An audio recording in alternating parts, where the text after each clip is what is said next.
Good morning YouTube world, welcome to And One More Makes Three. This little video here this morning is going to be the exercise routine that I created to go along with my weight loss last year. I've never really been one to follow the rules, so I had to make my own. It's quite easy, there's nothing in it which you would not be able to do at home. Obviously you may have to look into getting some weights, but having said that, the movement is more important than whatever weight you are using. So if you have 2 bean cans, you can still do these exercises. The idea is more to do with the intensity of each movement than the actual weight itself. So what I mean by that is this is going to be a combination of high intensity followed by low intensity followed by high. So you're doing, it's interval training basically, but very, very simple interval training. Everything that I've managed to do, I'm not a member of a gym. Everything I do and everything I have done, I've done from home.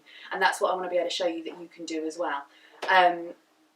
So to start off with, you are going to do 3 minutes of a warm-up. It's really important to do the warm-up because you need to get your blood pumping.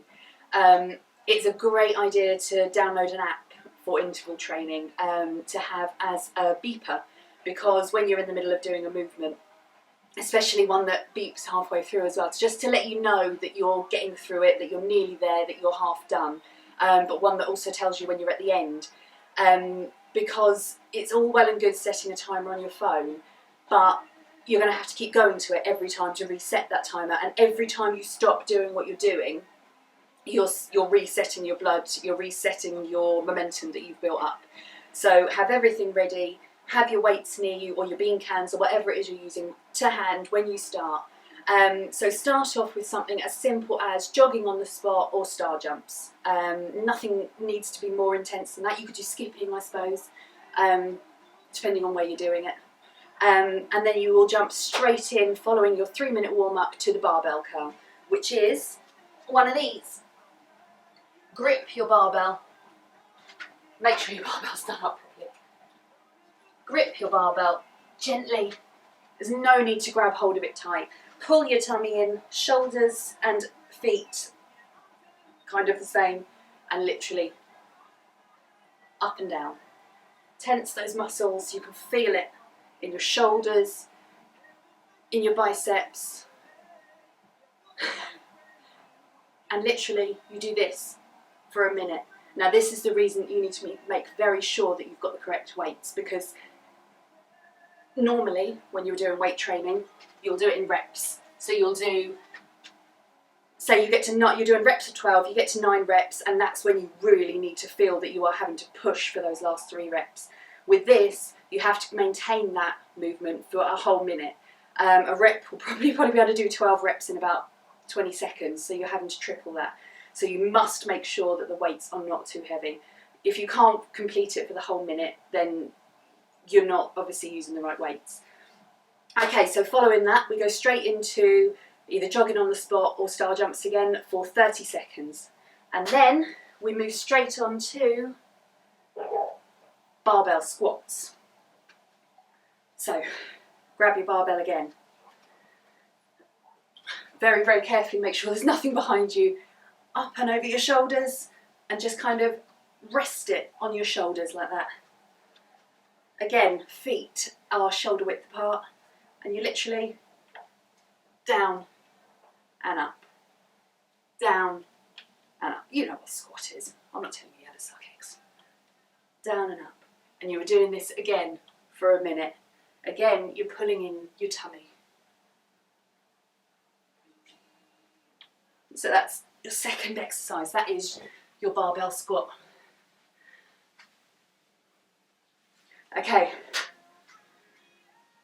going to follow that obviously by your high intensity, which is going to be your running or your star jumps or your skipping or anything that you enjoy doing for those couple of minutes. Apparently a lot of people quite enjoy doing that frog thing. I can't do that. So we're going to move straight on to dumbbell flies. Now this one is where you need to be on the floor. So you have your dumbbells in your hands as you do it. Knees up, tummy in, arms down flat on the floor, straight up, straight down, straight up, straight down. It's not about speed. It's about the movement. You can feel it in your biceps as you're doing each movement. So you're doing that for a minute. That's your flies.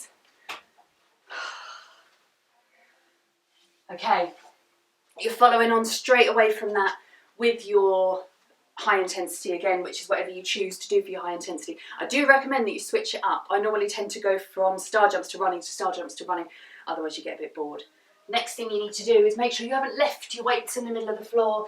Grab your barbell again, and then you're back on the floor. Again, always being careful when you're holding the weights. Have it on your chest. This is your bench press.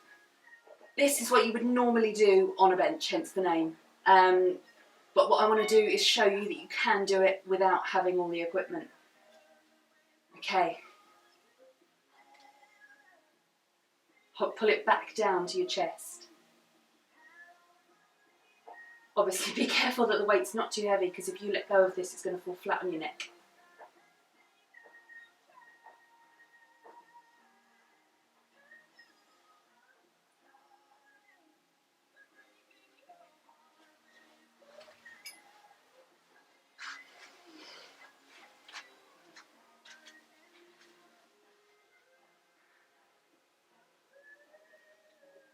Okay, you're going to go straight from that into one of your high intensity moments, which is going to be your star jumps or your running, and then you're going to quickly go straight from your 30 seconds of that into the overhead dumbbell lift. Dumbbell in hands, up over your head. I might do this to the side actually so you can see. Up over your head, pull it down, pull it up for a minute. This one freaking hurts. Even after doing it for 6 months, this one still hurts. You can feel this one pulling on your arms, and if you're anything like me and have no upper body strength whatsoever, this one